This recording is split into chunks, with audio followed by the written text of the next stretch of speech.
Fala galera, beleza? Bem-vindos a mais um Direto do Forno e hoje com um assunto quente. Hoje, 13 de maio, nós lembramos do 13 de maio de 1888, data que foi assinada pela Princesa Isabel a Lei Áurea, acabando com a escravidão no Brasil. A importância dessa data não está apenas na abolição, mas sim na lembrança que ela traz do que foi o processo de escravidão no Brasil. Um processo que durou 3 séculos, transferiu 5 milhões de vidas africanas do continente deles para o nosso de forma coercitiva e ajudou muito a construir a nossa sociedade em um caminho repleto de saudade, dor, violência e morte. A escravidão no Brasil gera consequências que são perceptíveis na sociedade até hoje, 130 anos após a abolição da escravidão no Brasil. E é por isso, pela importância desse tema, eu não vou falar da escravidão em si, muito menos da abolição em si. Eu quero entender e introduzir aqui com vocês como é que foi a integração do negro à sociedade após a abolição da escravidão. Ou melhor dizendo, quais as consequências da abolição para a vida do negro após o 13 de maio. E é por isso que, para complementar a nossa análise, eu convidei o professor Marcos Sorrilha, professor de História dos Estados Unidos e História da África na Universidade Estadual Paulista, Campus Franca, e que foi meu professor com muito orgulho e finalmente saiu essa collab. Ele também é divulgador científico com o canal do mesmo nome dele, que trata sobre Estados Unidos, tanto a sua história quanto temas pertinentes atuais, principalmente política. Segue lá que é muito bom o conteúdo e eu provei isso lá na sala de aula. Mas antes da gente seguir para esse papo, você já sabe, deixa aí o gostei no vídeo, se inscreve no canal e se curtiu, compartilha com os amigos. Galera, rumo a 1.800 inscritos. Muito obrigado a quem se inscreveu e apoia esse projeto de história pública, que é o Direto do Forno. E também deem like, se inscrevam e apoiem também esse projeto de história pública, que é o canal do professor Marcos Sorrilha.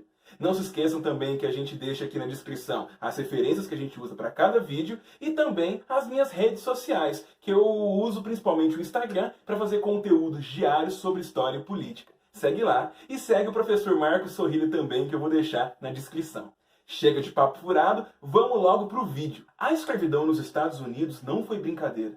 Também estamos falando de um processo que gerou muita violência, contribuiu gigantescamente para a formação da sociedade e da cabeça dos norte-americanos e, principalmente, gerou inúmeras feridas que continuam abertas e agora, infelizmente, estamos vendo ser televisionadas pelas mortes de pessoas afro-americanas nas mãos principalmente de policiais. O caso George Floyd e os movimentos emblemáticos como o Black Lives Matter, que tomaram as televisões e as ruas dos Estados Unidos, deixam claro que a questão racial vem ganhando grande força e projeção. Nós ainda iremos falar especificamente da escravidão nos Estados Unidos, mas hoje o professor Marcos Sorrilha irá falar de um tema que também é bem pertinente e que representa bem como essas feridas continuam abertas apesar da abolição da escravidão. E aí, Sorrilha, como ficou a vida do negro após a abolição nos Estados Unidos? Olá, eu sou o Marcos Sorrilha, sou professor de História dos Estados Unidos na Unesp de Franca. Quero agradecer o Felipe, o Forno, por ter me convidado para participar deste vídeo que trata de um assunto muito especial. Muito se fala sobre o fim da escravidão no Brasil e como ela foi feita de qualquer jeito, sem ter criado instrumentos para a proteção dos libertos. Outra coisa que acontece e desperta a curiosidade de muita gente é sobre a questão de como aconteceu o fim da escravidão e como esse tema foi tratado em outros países em relação ao que aconteceu no Brasil. E nesse exercício, os Estados Unidos quase sempre aparece como um parâmetro, dadas várias particularidades que aproximam os Estados Unidos do Brasil. E é justamente sobre isso o que eu vou comentar hoje aqui com vocês, de como se deu e como foi tratado o fim da escravidão nos Estados Unidos. Nos Estados Unidos, a abolição veio em janeiro de 1865, com a aprovação da 13ª emenda à Constituição e que colocou um fim à escravidão do país. Como vocês possivelmente sabem, este era um momento em que os Estados Unidos estavam no meio de uma guerra, a Guerra Civil, em que a escravidão ocupava um papel central dessa disputa. E justamente por isso, o presidente Abraham Lincoln, naquele momento, foi fundamental para a aprovação daquela emenda, a 13ª emenda. No entanto, mesmo com o fim da escravidão, o Lincoln sabia que a inserção dos afro-americanos à sociedade americana seria muito tumultuada e complexa. E justamente por isso, no dia 3 de março, ele criou o Freedmen's Bureau, que tinha o intuito de dar assistência a homens e mulheres que agora estavam livres. O Freedmen's Bureau durou até o ano de 1872 e teve um papel importante, sobretudo no patrocínio das escolas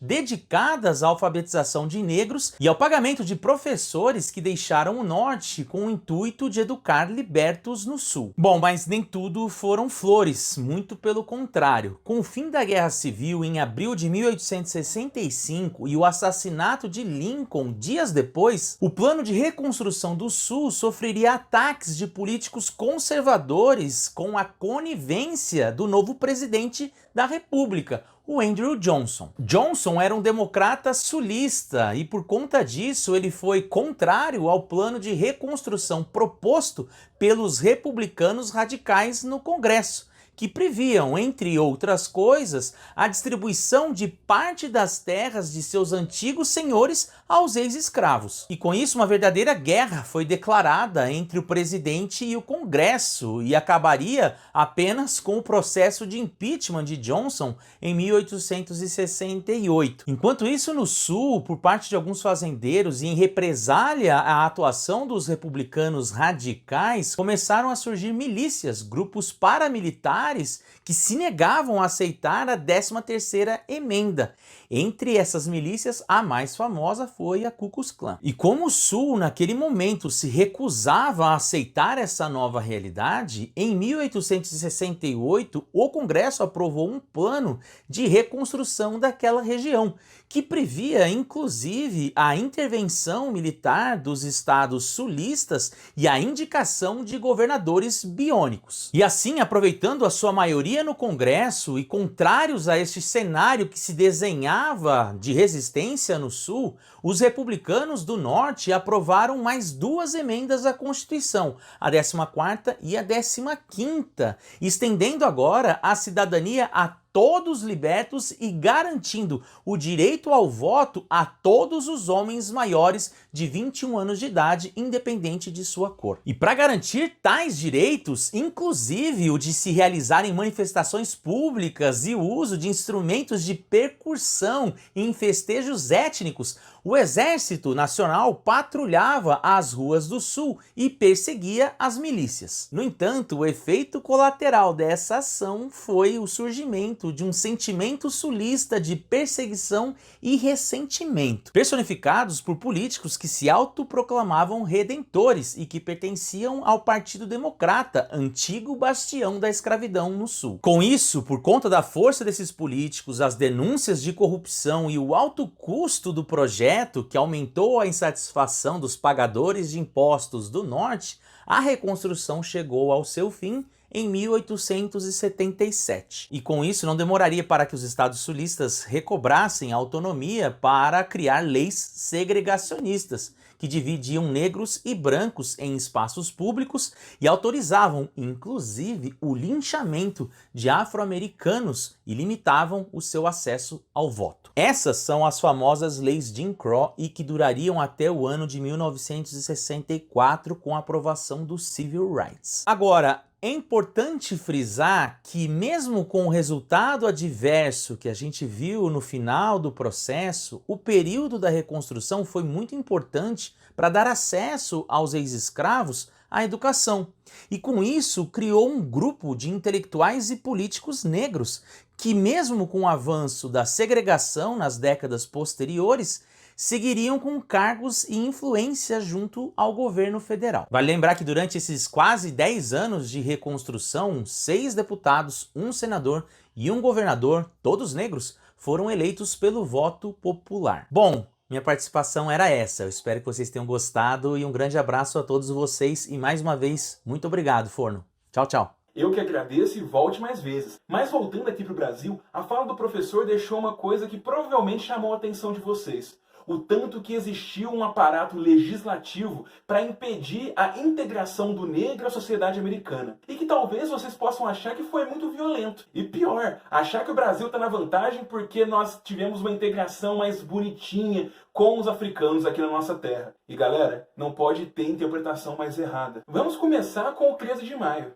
Quando a gente lembra da assinatura da Lei Áurea, muitas vezes só lembramos da princesa Isabel. E muitas vezes a ideia de redenção que essa figura traz, a Isabel, a Redentora, faz um grande apagamento dos inúmeros movimentos e grupos sociais que lutaram por séculos contra a escravidão no Brasil. Principalmente no século XIX, momento de maior agitação política e social, a princesa Isabel passa em frente a nomes como Joaquim Nabuco, José do Patrocínio, Luiz Gama, André Rebouças, entre várias personalidades que lutaram bastante para acabar com a escravidão no Brasil. Quando você esquece que existiam negros lutando pela sua própria liberdade, ou negros libertos lutando para libertar escravos, nós esquecemos muito da contribuição social que eles deram e realmente fica parecendo que tudo aconteceu pela bondade de uma nobre. Depois, a gente tem que entender também que, de fato, no Brasil não vai ter uma segmentação racial tão firme quanto vai acontecer principalmente em alguns estados dos Estados Unidos. Mas a questão é que isso acontece, principalmente pela bibliografia que nós temos a respeito desse tema, que o Brasil era muito mestiço. A historiadora Lilia Schwartz, no livro que está aqui na descrição, sustenta que a questão da mestiçagem era muito séria para os brancos brasileiros, para as elites intelectuais, científicas e principalmente econômicas. Essa galera compartilhava uma noção científica, moderna do mundo, na qual a raça era um componente vital para a evolução dos povos. O caos da mestiçagem levou muitos cientistas brasileiros, antropólogos, enfim, a entenderem que a mestiçagem ao nosso jeito era uma coisa boa, porque a raça branca conseguiria com o tempo vencer os genes da raça negra, e assim a mestiçagem acabaria gerando um embranquecimento da população. Então percebam que esse tipo de interpretação, que lida com a nossa questão mestiça, principalmente, a nossa grande gama de pardos, vai fazer também uma noção racista. O negro só vai ser integrado à sociedade mediante a branquitude que ele explorar. A ideia de ele, ou com a questão biológica, contribuir com a mestiçagem, deixando a raça mais branca com o tempo, não vai fazer grande diferença ter um negro, e no futuro nem negros existirão, muito menos pardos. E ainda, o negro ele tem que se integrar a esse ideal branco. O negro tem que tornar-se branco, seja pintando seu rosto, e isso é muito exemplificado por fotografias clássicas do início do século XX, seja ele com seus modos, se tornando mais branco, que no caso é mais cristão, mais etiquetado, mais bem educado, entre várias questões. Então a gente vai forçar sim uma grande integração para o homem negro, para a mulher negra. E isso gera consequências. A negritude é apagada, tudo que remeter à raça negra vai sendo apagado. A gente de fato não vai ter uma segmentação jurídica como vai acontecer nos Estados Unidos, mas a coerção social e a pressão das elites principalmente vão gerar um grande abismo e marginalização de toda uma raça. Quem não se integrasse seria colocado na periferia. Não, de fato, sendo colocado como peões numa mesa de xadrez, mas sim pelas conduções sociais que iriam acontecendo, o negro saberia o seu lugar e não era no centro da cidade, não era jantando com elite, não era colocando o seu jeito de viver que remetia a heranças africanas, a religiões africanas, a culturas africanas e aí por vai. Fora que nós teremos também uma grande modernização conservadora no início do século XX. Os grandes centros, principalmente São Paulo e Rio de Janeiro, e lembrando que o Rio de Janeiro era a capital do Brasil, vão passar por uma grande modernização, urbanização, que vai acabar com as regiões onde os pobres moravam, que tradicionalmente eram nos centros das cidades, morando principalmente em cortiços, e vai levar à grande marginalização desses grupos. Pobres, na sua grande maioria negros, na sua grande maioria descendentes de escravos, que vêm-se obrigados a ocupar morros, como vai acontecer no nascimento das favelas, que eu já contei em vídeo aqui, assim como também para a periferia, com bairros mais pobres, mais distantes do centro. E essa modernização conservadora vai observar bastante a truculência policial. Afinal de contas, para se abrir as grandes avenidas no Rio de Janeiro, tem que se demolir os cortiços, tirar as pessoas que, sabendo que não tem para onde ir, na maioria das vezes vão resistir. A truculência policial é muito evidenciada pela população negra. Tanto em pesquisas estatísticas atuais, que a gente pode procurar a respeito de quem é mais parado pela polícia, quem são os mais, qual cor morre mais nas mãos das forças do Estado, seja por bala perdida, seja por alguma coisa, algum confronto em alguma área periférica, enfim.